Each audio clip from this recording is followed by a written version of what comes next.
Well, good morning, folks. It's good to have you here today. Trust the Lord will bless you in this day. And we're going to be continuing our series on the pursuit of happiness, Ecclesiastes chapter 3, verses 1 through 11 today. Back in the 60s, not that I know a whole lot about the early part of that because I just started out in life then, but Chicago had a mayor by the name of Daley, Richard J. Daley, and he was a powerful man. He knew he was a powerful man, and he didn't let a whole lot of things stand in his way. But he had a guy that would write his speeches for him, and he was fantastic. And one day, because this guy knew he comes to Daley and he tells him, he says, I need a raise. I've been doing all this for you, and I need a raise. And Daley couldn't believe it. He was amazed, incensed almost, that this guy would ask him for a raise. And he told him, he says, how do you have the gall to ask me for a raise, man? He says, it should be a privilege to work for a great American hero. Because that's the way that he considered himself. Well, the guy gave his notice. But before he could go, Daley said, well, I have one speech coming up that I want you to write because of your abilities. And it was to address the veterans. And so Daley goes out there. Now, one of the things about him was that he did not rehearse any when he would do speeches. He just wing it. And so he got to be just as surprised as anyone else as to whatever he said.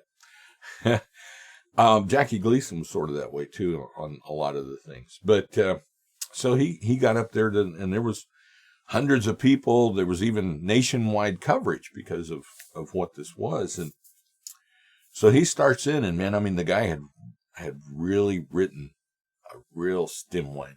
It was going great. And in it, Daley had these words, I'm concerned for you, and I have a heart for you, and I am deeply convinced that this country needs to take care of its veterans. I haven't forgotten about you. And I am proposing a 17-point program at the city, state, and federal level, just to take care of our veterans. The crowd went wild, man. This was exciting stuff. And Daley was even excited. He was like, man, this is great. I wonder what I'm saying next. And he flips the page, and he saw these words. You're on your own now, you great American hero. I'm sure he talked his way out of it. I don't know. I don't remember reading about that. But just kind of the size of his ego, here's a mayor that's proposing federal things, it kind of fits with Solomon. Last week we noticed how often that Solomon used the word I. Like 244 times when you added all the pronouns and all that kind of stuff. In the Hebrew, it's just a prefix or a suffix that's added to a root word. So that, like, say the word seen, you just, whatever you would put on it, it would make it, I have seen. And in the Greek, there's a lot of places where it's the same way. But there's also a word that's translated I. And it's spelled Epsilon Gamma Omega. Now, you could transliterate those letters. In Greek class, we were told you weren't supposed to do that, but we do it. It happens all over the world in the English language, especially. We have borrowed so much from the Greek, and we borrowed this. Oh, we changed it a little bit. Can you guess what it is? Let's transliterate it, and you get this, E-G-O, ego. That's the word I. But that's where we get the term. And I think it pretty well fits with Solomon, don't you? Wouldn't you agree? It's the great I. The great I. It also fits with our society. I mean, you think about the way that our culture is set up, and it worships the great I, and we have celebrities, and we have, whether they're sports figures or whether they're entertainment figures, and they're stars, and we want to know all about them, and we want to emulate them, and we wear the clothes they wear and all those kind of things. And we have business celebrities like Elon Musk, which, he's done some great things, but, and then there's politics, and we're not even going to get into that. But the thing is that ego is like anything else in our lives. It's God-given. But, in the first place, with it being God-given, it was good, and it was healthy. It was godly. But then sin gets a hold of it, and it becomes twisted. And when it becomes twisted, then it becomes sinful and ugly. It's no longer good. It's no longer beautiful. Sin can take a healthy ego and twist it to the point that we become the center of the universe. Everything revolves around us, and we believe that we're in charge of everything and anything. Sound familiar? I'm sure there's someone in our life that we think of, and hopefully it's not us. But when I was thinking of this, of course, I was thinking of Solomon, and of course, I think last week I said that a person wrapped up in themselves is a small package. And so far in dealing with Solomon's pursuit of happiness, we see a guy that feels like that he's smart enough to rule the world. And, he was given a lot of wisdom, but at the point that he's talking about this, he squandered it. He really has. And the problem that he's having is that he's pursuing happiness outside the bounds of God's provision. And this happens a lot of time with people. One writer has said that, excuse me, that ego is an acronym for edging God out. And I think that's a pretty clear picture in our lives. I mean, so often that we find this, and here with Solomon's pursuit of happiness and his quest for the meaning of life, it's looking at it outside the purview of God. And so in the first chapter, he mentioned the fact that there's nothing new under the sun. Everything just runs in cycles. It's always the same. You have people, and then they have kids, and then they have kids, and those people die, and the cycle just rolls along. And then in the second chapter, he dealt with things from a little different perspective. But now, if you go back to chapter 3, and starting with verse 1 and going through 11, you find that he's going back to the original theme, but he's just kind of getting into more detail. For everything, there's a season and a time for every matter under heaven, a time to be born, a time to die, a time to plant, a time to pluck up what is planted, a time to kill and a time to heal, a time to break down, a time to build up, a time to weep and a time to laugh, a time to mourn, a time to dance, time to cast away stones, and a time to gather stones together, time to embrace, and a time to refrain from embracing, time to seek, time to lose, time to keep, and a time to cast away, time to tear, time to sow, time to keep silence, and a time to speak, time to love, and a time to hate, and a time for war, and a time for peace. What gain has the worker from his toil? I've seen the business that God has given to the children of man to be busy with. He's made everything beautiful in its time. Also, he's put eternity into man's heart, yet so that he cannot find out what God has done from the beginning to the end. And if you notice, in reading this, the focus seems to be on the word time. That's because it's the English translation. Excuse me. But if you look at verse 1, for everything there's a season. Then he says, then a time for that.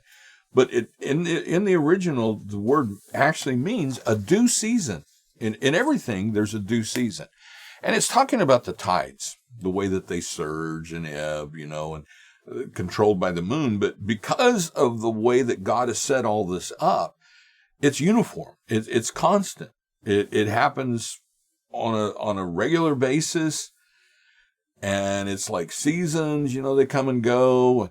And the only real constant, as I've said before, is change. It's like a pendulum, It doesn't stand still.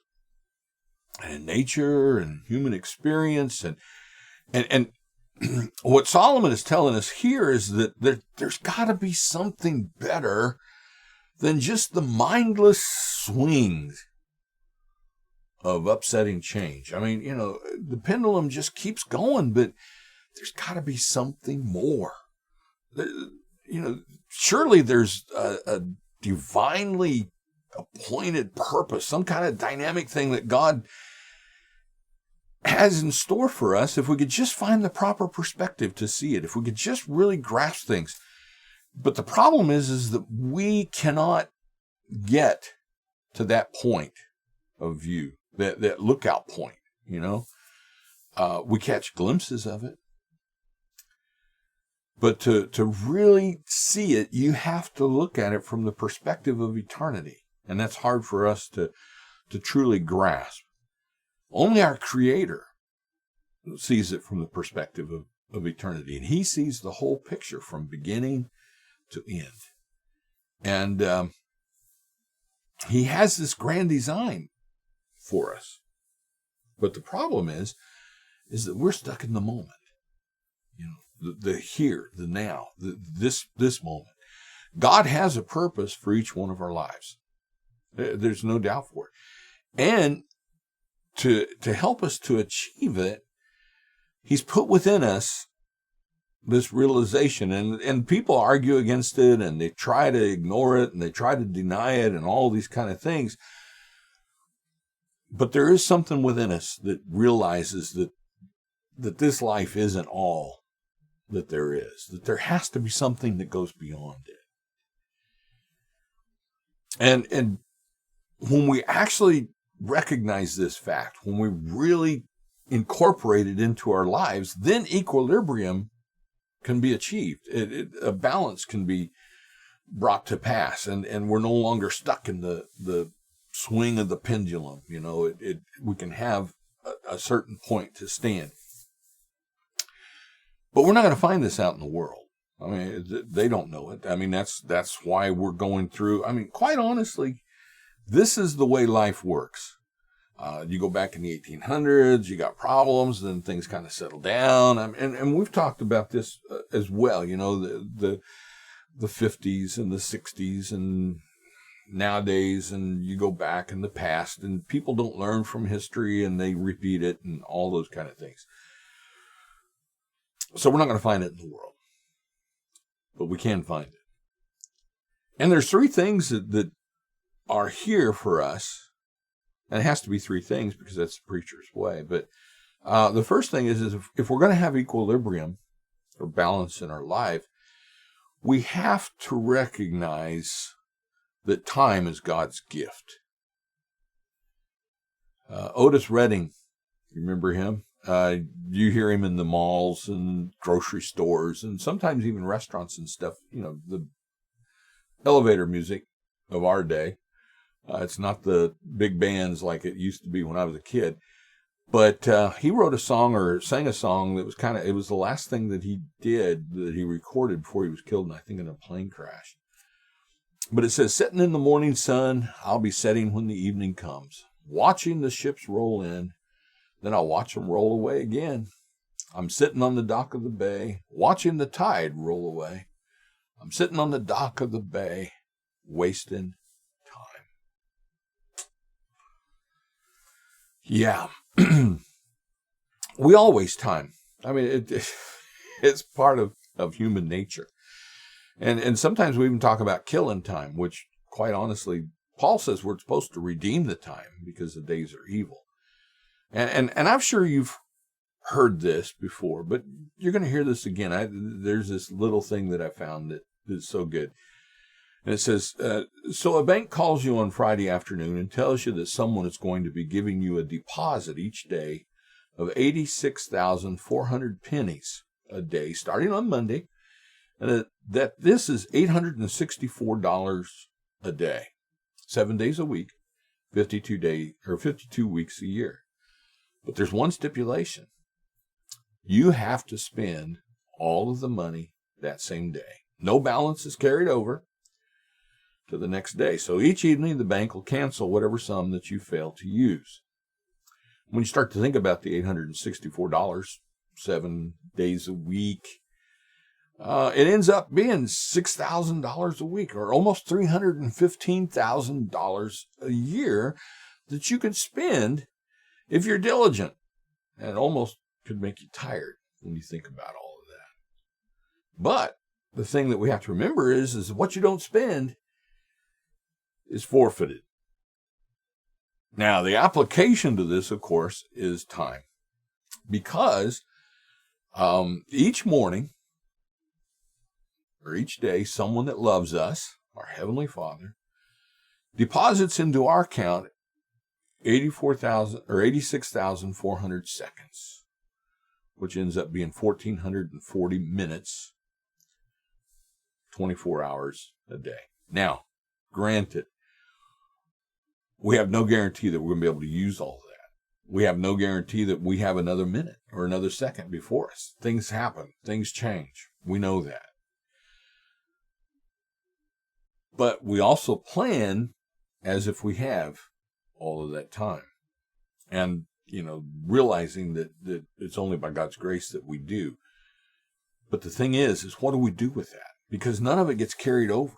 There's no 26-hour day, as much as we'd like to have it.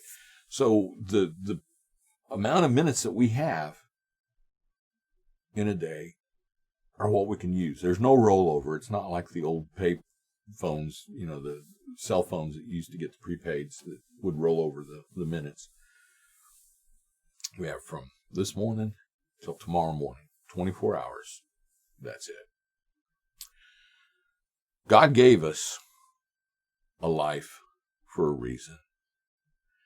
And He designed you with a specific purpose in mind. And I'm not getting into, predeterminism and all those kind of esoteric things out there.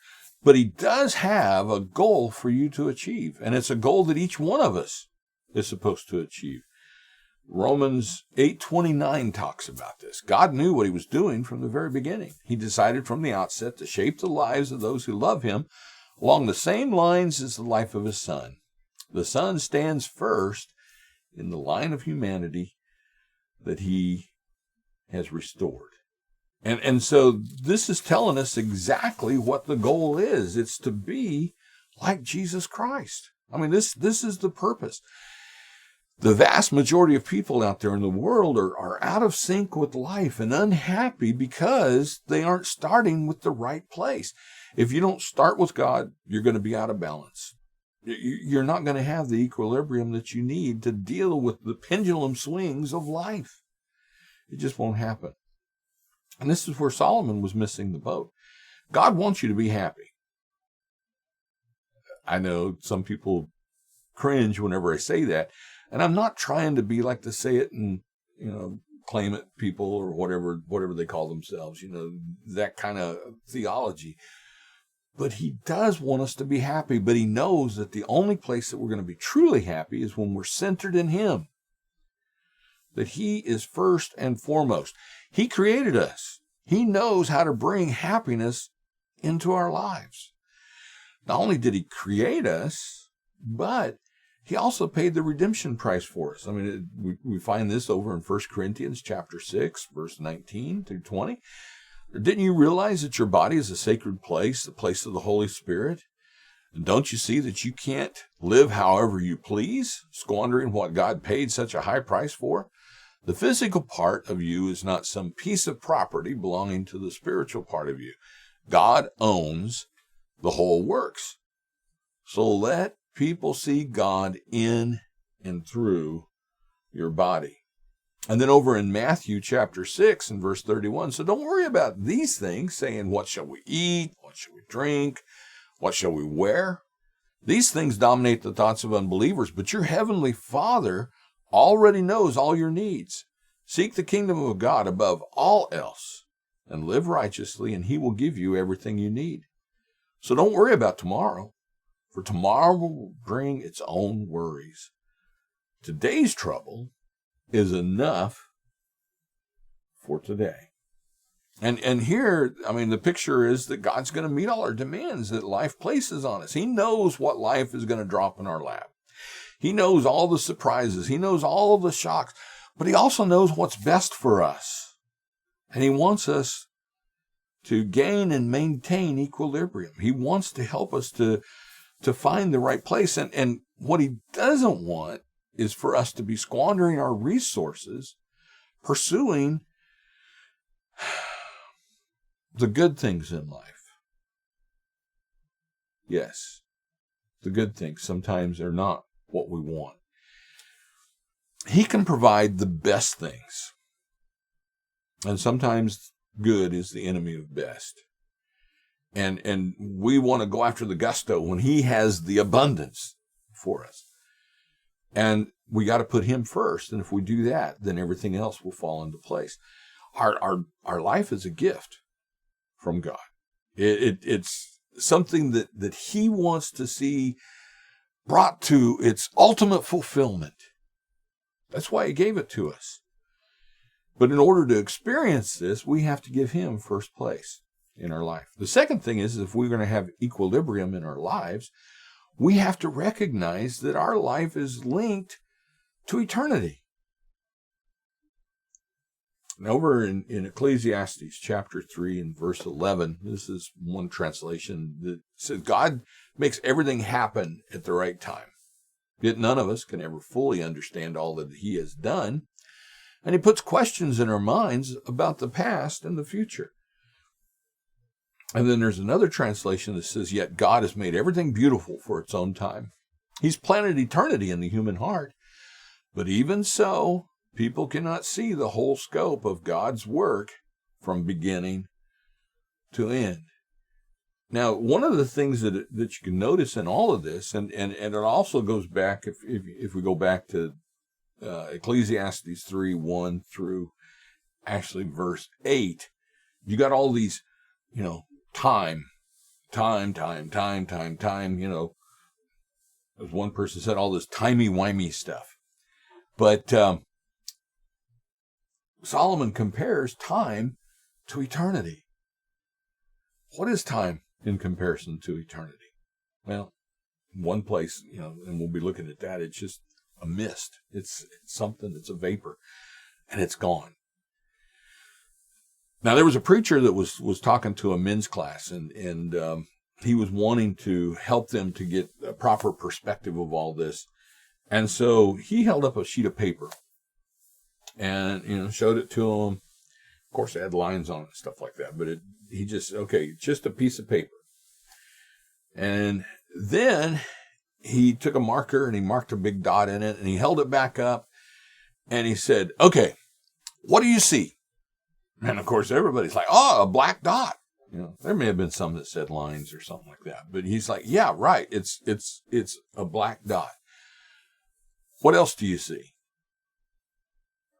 And it was just crickets. I mean, there was complete silence. Do you see anything else other than dot? And then someone, well, there's the lines. Yeah, those don't count. No, there's nothing else. I don't see anything. And so the preacher said, well, I'm surprised because you overlooked the most important thing, the sheet of paper. And a lot of times that's the way it is for us. I mean, we have all the turmoil of life and the good things of life and all of that. But in dealing with all those things and allowing it to distract us, we miss the main thing. We don't keep the main thing the main thing. And we have eternity in our hearts, and it's there to help us to say, there's something more than this. There's something more than what is right here. And if there's not, then it's like grasping after the wind. It just isn't going to accomplish anything. So we have to have the right focus. In order to have the right focus, one of the things that we have to do is have the right priorities, or have some priorities. Now, priorities have a specific purpose in our life, but they're not to control us. We're to control them. It's kind of like moderation. There's to be moderation in all things, but I like to say that this includes moderation, because if you don't have moderation in moderation, you're going to end up going into asceticism, and there's no real happiness there either. It just makes you sour on life. And we find that with priorities, it isn't to just structure our life to the point that we're in a straitjacket, but what it is, they're to help us so that we can master life. They're to help us to make the right choices at the right time, to make the choices between what's good and what's best.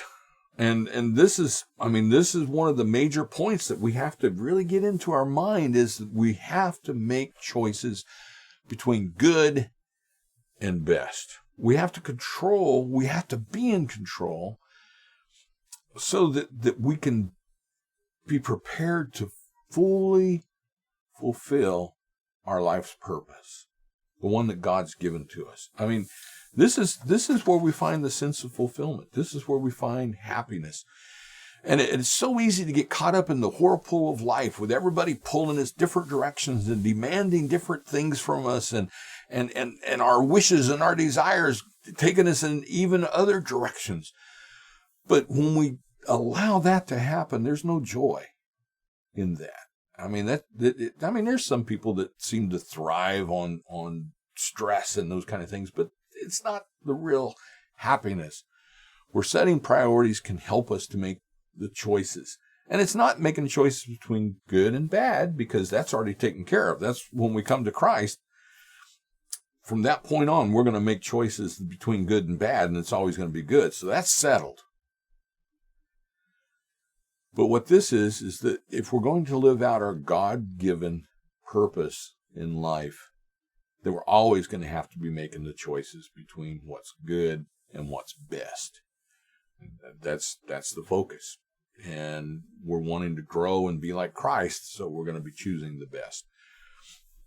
Now, third, if we're going to have equilibrium in our lives, we have to recognize that God is the primary architect of our life plan. Over in James chapter 4 and verse 13 going through 15, so pay attention to this. You're saying today or tomorrow we'll go into some city, stay there a year, conduct business, make money. You don't know what happened tomorrow. What is life? You're a mist that is seen for a moment and then disappears. Instead, you should say, if the Lord wants us to, we will live and carry out our plans. He's given us a sense of eternity. It's so that we can prioritize, so that we don't come to the end of our life and end up being surprised. And it's not that the end of life catches us by surprise, but it's we don't want to end up being completely unprepared. We don't want to be not having been fulfilling God's purpose. We know God has a plan for our life. We know that it starts with the fact that he wants us to be fully conformed to the image of Christ. That we start from that point, we go forward, we glorify him. And this is the main focus of his plan for us. If we're going to face him in eternity and give an account to him, we want to be able to hear him say, "Well done, thou good and faithful servant." Does this mean that if we didn't start when we were 4 years old, that we've blown it and we can't follow this plan? No. We can start at any point where we are in life and go forward from there. I mean, the thief on the cross didn't have but just hours, but it was enough. And you and I, we can allow God to help us to conform to Christ. We can become what he wants us to do, but it takes living life on purpose. It takes doing more than just sitting on the dock of the bay and wasting time. Beautiful song, bad thinking, bad way to go. I mean, there's important things that we have to be setting our life up to live. There's important things so that we can be in accordance to God's will. We have to prioritize. We have to allow him to do with our life what he had planned all along. If I do that, and if you do that, we'll have balance. We'll have equilibrium. We'll also have happiness. God has set everything in its season. He's also set a plan for your life to fulfill in its season. And in doing it, happiness will be found. All right. Well, thank you for being here with us today. I trust that it will have been beneficial and will help you in working out the plan that God has for you and being everything that he wants you to be. And we'll look forward to seeing you Wednesday and considering something then. So take care. The Lord bless you.